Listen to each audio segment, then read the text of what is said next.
Em nome do nosso presidente, professor Roberto Geraldo de Paiva Dornas, que não se faz presente por motivo de força maior.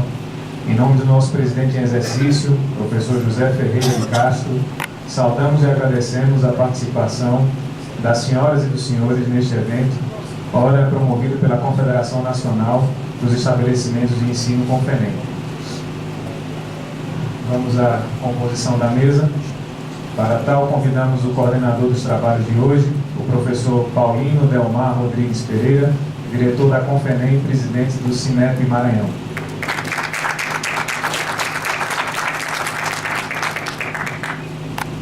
Convidamos o senhor deputado federal, José Wilson Santiago Filho, para compor a mesa.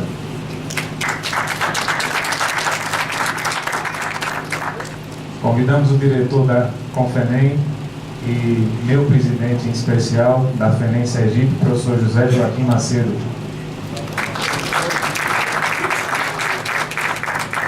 Aproveitamos o ensejo para informar aos senhores que foi nos passado há pouco que, por motivo de força maior, o senhor José Mendonça Bezerra Filho, ex-ministro da Educação, não poderá se fazer presente por motivo de força maior.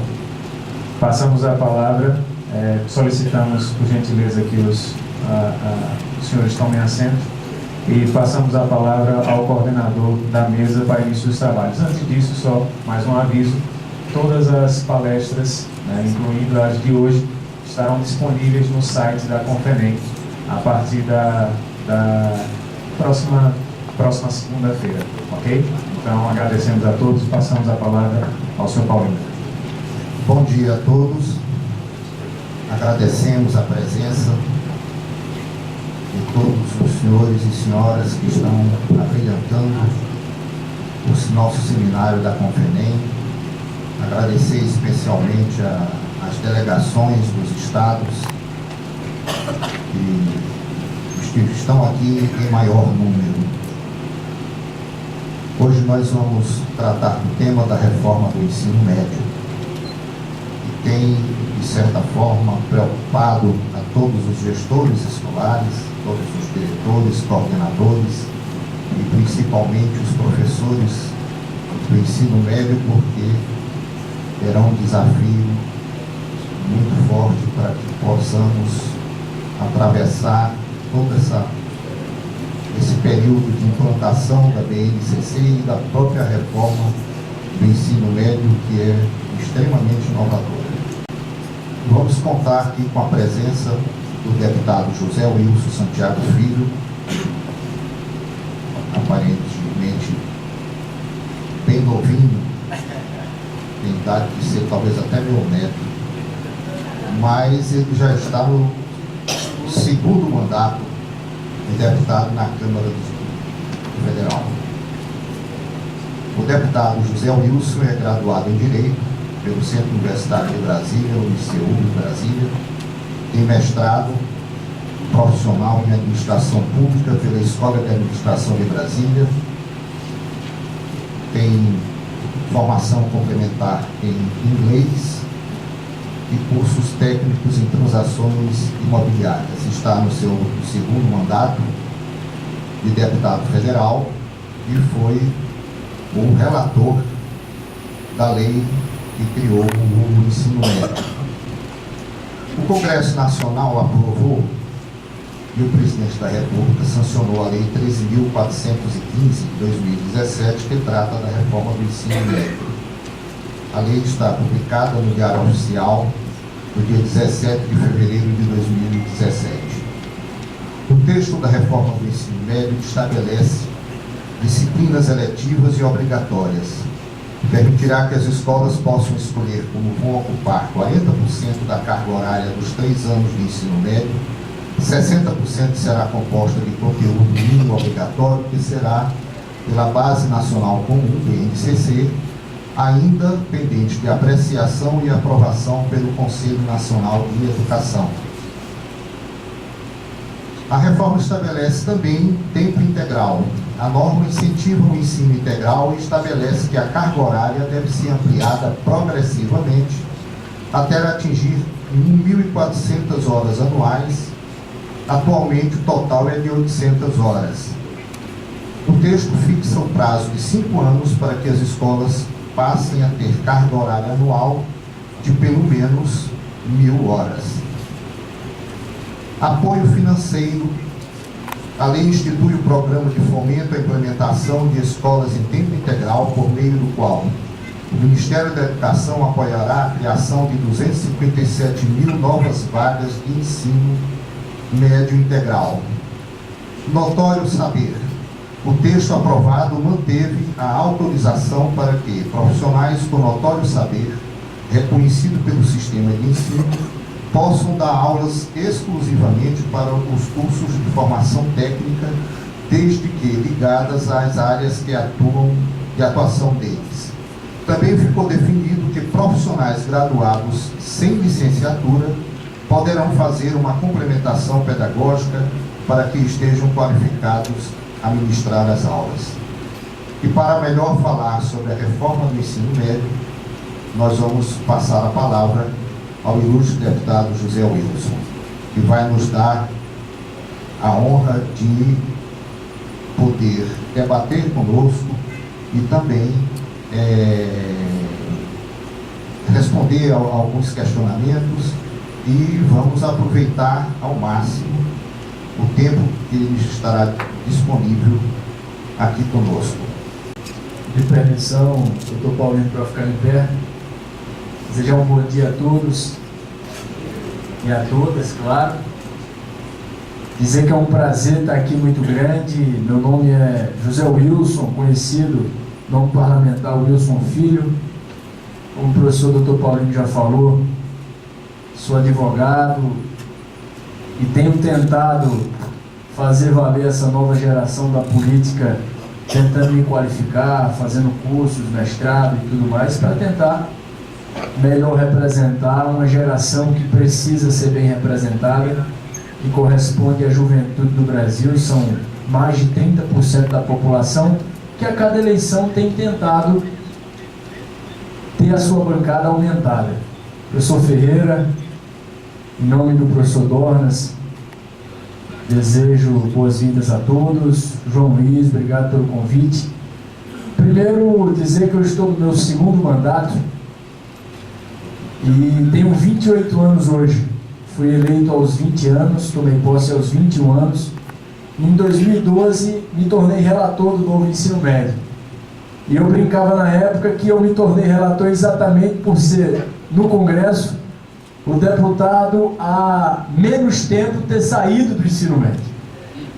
Então isso me fazia ter na memória com mais presença e com mais ênfase os problemas desse mesmo ensino médio. Todo mundo sabe que o maior gargalo do crescimento do Brasil é a falta de investimento da educação. E o maior gargalo da educação é o ensino médio.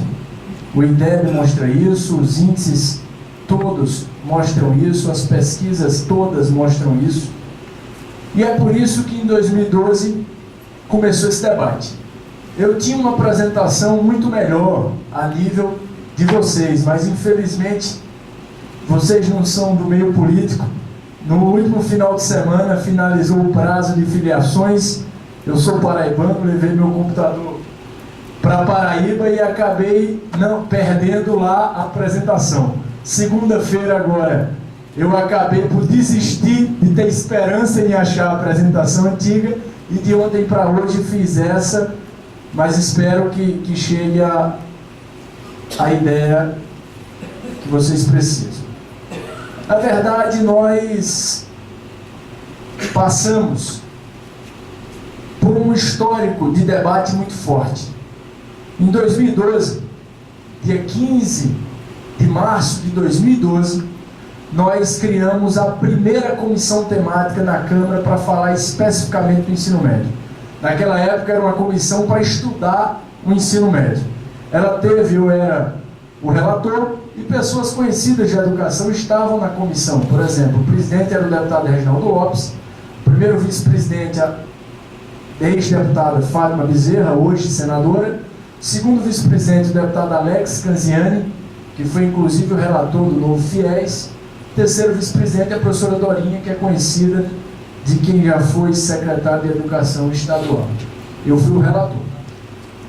Em 26 de novembro, recebemos o prazer da aprovação daquele relatório, que originou o quê? O projeto de lei 6.840.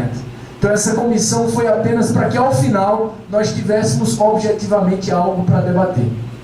Tudo isso foi para pensar. A segunda comissão foi criada. Essa segunda, infelizmente a burocracia do Congresso é assim, essa segunda foi para debater aquele projeto fruto da relatoria aprovada na primeira comissão. E aí a gente começou a debater essencialmente aquilo que estava no texto do projeto de lei. A criação foi 19 de dezembro de 2013 e a aprovação do parecer por unanimidade 16 de dezembro de 2014. E aí, todo mundo sabe que o ensino médio, aí eu vou pular alguns slides, porque são dados que vocês sabem, eu acabei de falar que é o maior gargalo da educação, principalmente por esse dado. 5 milhões de jovens na faixa etária de 15 a 24 anos estão na famosa geração neném. Nem trabalha, nem estuda, nem sabe o que é que vai fazer. E isso tem afetado exatamente os índices do IDEB. E está aqui a primeira visita que o João Luiz fez, ainda na época, ambos sem barba, porque por mais de 3 anos, você é mais gordo? Eu também, graças a Deus não estamos mais naquela fase. Mas por mais de 3 anos debatemos, ouvimos todos os setores, alunos, as entidades que representam os estudantes do Brasil, pais de alunos, professores, Ministério da Educação esteve conosco por vários momentos, todos os setores, secretários de Educação, a iniciativa privada, obviamente. Eu estive na sede do COFENEM aqui em Brasília, numa reunião da diretoria exatamente para ouvir as sugestões do COFENEM, recebi por vários momentos, tanto a presença quanto pude incorporar no projeto sugestões dadas pela COFENEM por meio do professor João Luiz, e não apenas no Congresso, fomos a outros estados, fomos dos 27 entes federativos, nós fomos a 20 entes federativos, não podemos ir a mais porque o tempo não permitiu, mas todos os estados do Brasil participaram da formação desse projeto de lei, o seu aperfeiçoamento. E aí, as pessoas perguntaram muito na época o porquê, depois de tudo isso, o governo federal apresentou uma medida provisória e não permitiu que aquele projeto aprovado na comissão fosse aprovado ou debatido ou tivesse um andamento natural dentro do Congresso. Aí, bem resumidamente, o que aconteceu foi o seguinte: em dezembro de 2014, durante as eleições presidenciais, o ensino médio virou debate de fonte, tema de debates presidenciais. Entre os dois principais candidatos, inclusive, na época, a presidente Dilma fez um compromisso em TV aberta de que iria colocar para frente o ensino médio. A relatoria foi aprovada em dezembro de 2014 e todo o ano de 2015 o projeto passou verdadeiramente parado no Congresso. Porque esse projeto só poderia andar se tivesse o apoio do governo federal, já que é um projeto que tem por essência mudar aquilo que o Ministério da Educação pauta em escolas públicas e escolas privadas.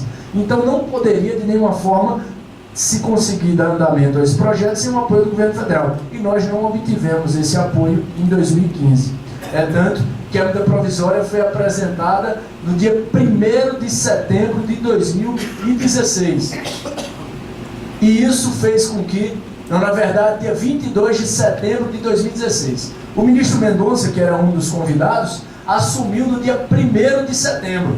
Ou seja, menos de um mês, uma decisão de governo definiu que o ensino médio deveria ser prioridade, e em menos de um mês, como eu já falei, a medida provisória foi feita. Foi motivo de muito debate, muito polêmica, eu vou falar um pouquinho lá na frente, mas algumas justificativas que pautam isso são aquilo que eu já falei e também o verdadeiro fracasso do antigo ensino médio. Por mais que os professores se dedicassem, os alunos de nenhuma forma se sentiam atraídos pelo ensino médio. A evasão no Brasil, principalmente levada pelas escolas públicas, chegava a cerca de 50%, então um pouco mais da metade dos alunos que entravam no ensino médio saíam dele sem a sua conclusão, e isso acabava por mostrar que o ensino médio antigo era desinteressante, desatualizado, pouco atraente, em que eu lembro, na antiga apresentação eu tinha fotos de como era um carro normal em 1950 e como é um carro agora. Como era o projeto no papel de um avião que nem existia em 1950 e como é um avião agora. E mostrava uma foto dos alunos na sala de aula em 1950 com giz, com tudo igualzinho, exatamente igual à foto de como é hoje. Infelizmente, da mesa, da carteira para trás, onde se encontra o estudante hoje tem acesso a smartphones que lhe permitem acessar o mundo inteiro. E o professor só tem acesso a um quadro e um giz. E quando a escola é privada e tem condições estruturais, lhe permite ter um quadro um pouco mais moderno, mas nada que chegue àquilo que pode proporcionar um celular nas mãos de um jovem. Então, com certeza, a disputa é desigual e o jovem não se vê tendo. Eu posso falar aqui com muita sinceridade, doutor Paulino. Quando eu era estudante do ensino médio, e eu cheguei ao 3º ano, quando eu o concluí, eu pensei comigo mesmo, para que se viu isso? Para que se viu isso? Eu aprendi muito mais no cursinho preparatório para o vestibular do que com decoreba dos 3 anos. Porque, essencialmente, o ensino médio antigo é um curso preparatório para um vestibular ou para um Enem, ao invés de ser um curso preparatório para a vida ou para o mercado de trabalho. 88% das pessoas que entram no ensino médio não vão para as universidades, para as faculdades, para o ensino superior. 88%. E nada é feito para eles e por eles no ensino médio. O ensino médio trata como se o foco fosse o ensino superior e apenas 12% ingressam nas faculdades. Então, claro, aquele que precisa trabalhar, que quer trabalhar, que não quer ir para o ensino superior, não vê incentivo algum dentro da estrutura anterior do ensino médio. Aqui tem um vídeo que mostra apenas uma fala do ministro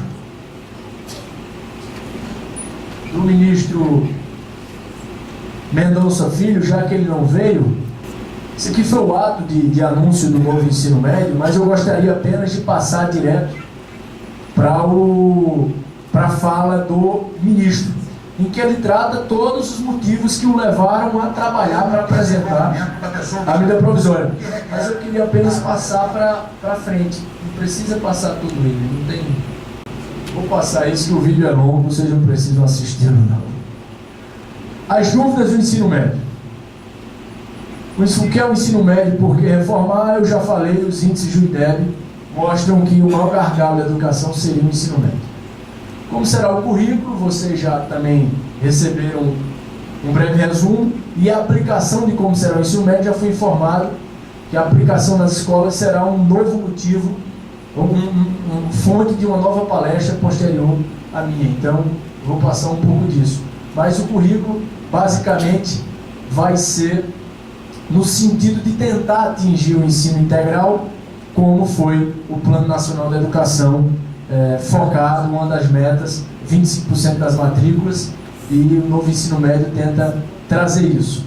A flexibilização da grade curricular, que era uma das polêmicas, virou o principal trunfo do novo ensino médio, porque você coloca nas mãos do estudante boa parte de sua grade curricular. Ou seja, aquilo que antes era pouquíssimo atrativo, fonte de decoreba, passou a ser uma oportunidade do estudante dizer: por que eu vou estudar física se eu quero ser historiador? Por que eu vou estudar história se eu quero ser engenheiro? E agora ele tem a oportunidade de em um pedaço, claro, tem uma base ainda obrigatória, mas 40% passou a ser flexível para que ele possa escolher, por flexibilidade, escolher o seu futuro. Claro, lembrando que matemática, língua portuguesa e língua inglesa continuam sendo obrigatórios para todo mundo. E por que flexibilizar as outras disciplinas? Exatamente porque é preciso abrir espaço. Hoje nas escolas de vocês, eu lembro na minha escola, quando eu fazia ensino médio, nós tínhamos 17 disciplinas obrigatórias. Álgebra 1, álgebra 2, álgebra 3 e por aí vai. Isso é realidade, pode ser a realidade das escolas de Vossa Excelência.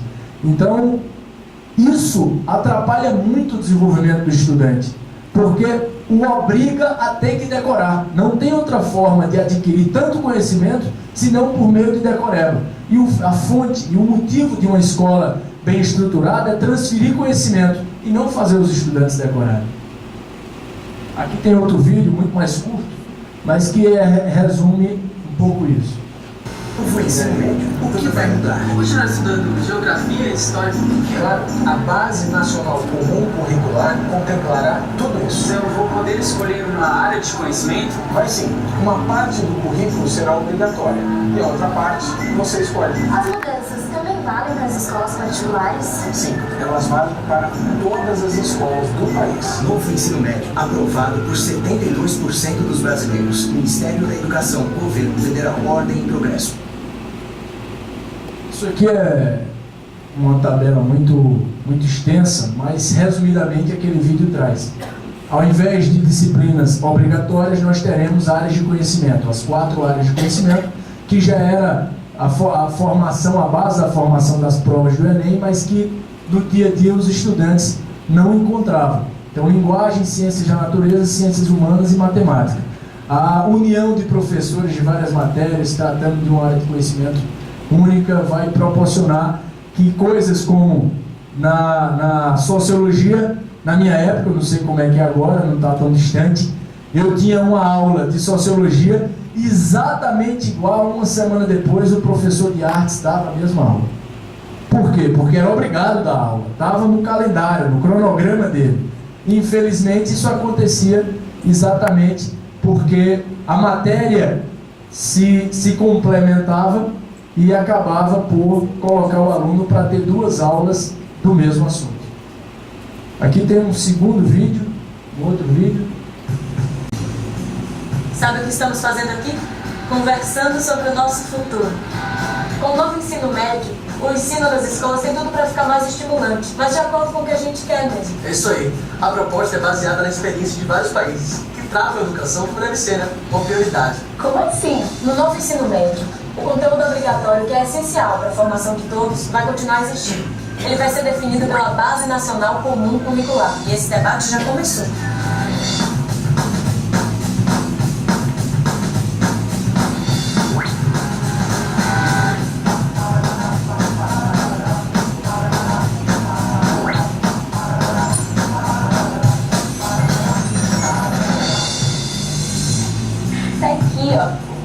O mais importante é que vamos ter a liberdade de escolher entre 4 áreas de conhecimento para podermos aprofundar nos estudos, né? Tem linguagens, matemática, ciências humanas ou ciências da natureza, tudo de acordo com os meus sonhos e que eu desejo para o meu futuro. E tem uma novidade também para quem quer terminar os estudos e já começar a trabalhar, que é a formação técnica profissional, com aulas práticas e teóricas. Antes, quem queria ter uma formação técnica precisava cursar o ensino médio e ainda fazer um curso técnico separado. Agora, a formação técnica e profissional vai ser mais uma opção para o aluno concluir o novo ensino médio. Daí, no final dos 3 anos, você pode terminar o ensino médio e receber um certificado do ensino técnico.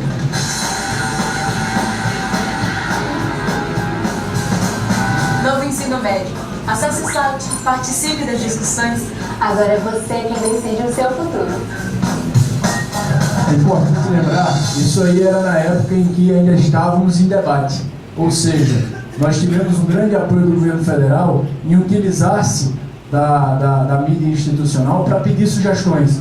Então nós, pelo Ministério da Educação, por meio do Congresso, abrimos sites, abrimos enquetes, para que as pessoas do Brasil inteiro pudessem dar sugestões. E foi até hoje na história do Congresso Nacional, a matéria que mais recebeu sugestões populares, porque os jovens se perceberam, os jovens se permitiram, melhor dizendo, participar efetivamente dessa mudança, porque perceberam que aquilo que eles tinham antes era algo muito ultrapassado e eles mesmos conseguiram avaliar isso como importante. Então nós recebemos milhares de sugestões da internet. Então, como tudo isso é possível? Claro, não envolve vocês, envolve as escolas públicas, mas ao final, já no finalzinho do debate, nós conseguimos que o governo federal se comprometesse a financiar a mudança do ensino médio nos municípios. Então, o governo federal se comprometeu a investir 1,5 bilhão até 2018 e investir antes por 4 anos, aumentamos para que o investimento do governo federal fosse por 10 anos. Então, a partir do início da aplicação, da implementação do novo ensino médio, nós iremos ter o governo federal investindo nas escolas por 10 anos, numa fonte separada e exclusiva para o ensino médio, para que as escolas municipais possam, enfim, ter estrutura para receber o aluno por mais tempo. A formação técnica profissional foi dita também no vídeo, eu coloquei o vídeo porque acaba resumindo tudo, mas antes, como eu já falei, 88% dos estudantes que entram no ensino médio querem ir para o mercado de trabalho e não encontravam atração, interesse no ensino médio antigo, porque o ensino médio não tinha opções para quem queria se formar, opções viáveis para o estudante que queria se formar na parte técnica profissional. Então agora é uma opção e virou um dos carros-chefes no debate a favor do novo ensino médio. Tem um outro vídeo aqui. Novo ensino médio. O que vai mudar? Tudo bem? Olá, tudo bem? Sejam bem-vindos. Como você está? É verdade que eu vou fazer escolhas no meu currículo? Sim, claro. Mas eu ainda não sei que profissão seguir. Não precisa escolher a profissão agora, apenas a área de conhecimento. E se eu quiser fazer um ensino técnico? Aí basta escolher uma das formações técnicas oferecidas pela sua escola. Novo ensino médio, aprovado por 72% dos brasileiros. Ministério da Educação, Governo Federal, Ordem. Quando começa o novo ensino médio? Estávamos esperando a questão da Base Nacional Comum Curricular.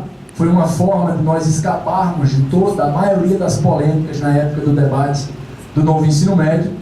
E aí a Base Nacional Curricular foi homologada em dezembro de 2017 e agora nós temos a previsão para que no início do ano que vem as escolas pelo Brasil já estejam efetivamente se utilizando da nova sistemática do novo ensino médio. A reforma vale para as escolas públicas e privadas? Claro, vale para todas as escolas do Brasil. Todas as escolas serão em tempo integral? Não.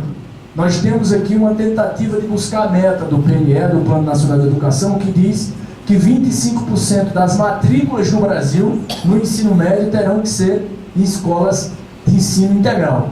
Então, claro que não vai dar para chegar aos 100%. Então, nem todas as escolas poderão ter esse ensino diferenciado. E os pontos polêmicos da medida provisória? Aqui está uma das manifestações que ocorreram na época. Primeiro, os protestos e ocupação nas escolas. O movimento estudantil tratou disso. Questionaram muito a tramitação sem o debate necessário. E aí, no momento em que o relator das comissões na época disse que o debate estava sendo feito, ou seja, a medida provisória não passou por cima da comissão que estava estudando. Foi feita de acordo com a comissão que estava estudando. E 95% do texto da medida provisória foi feito baseado no texto que a comissão tinha apresentado. Então, ao explicarmos isso, foi percebido que o debate era ideológico e não estrutural.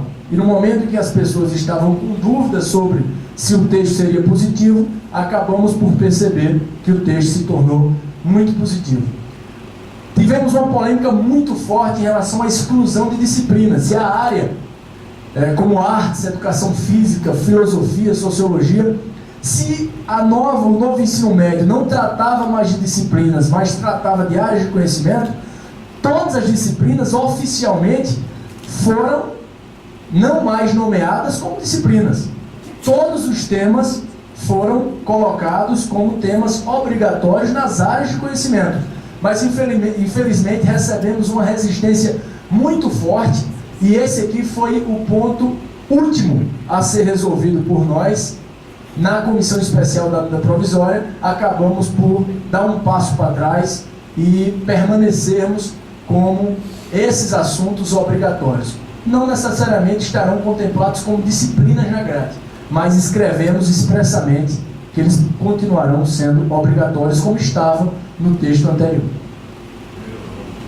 pessoas com notório saber substituindo professores formados. Recebemos uma crítica muito forte dos professores do Brasil, com medo de perderem, claro, os seus respectivos empregos para aqueles que sabiam da temática na prática, mas não tinham formação pedagógica. E aí nós colocamos no texto, que antes estava bem abrangente, permitindo mesmo que engenheiros pudessem dar aula de física, se comprovarem que tinham conhecimento, e por aí vai. Colocamos que as disciplinas como português e matemática terão que ser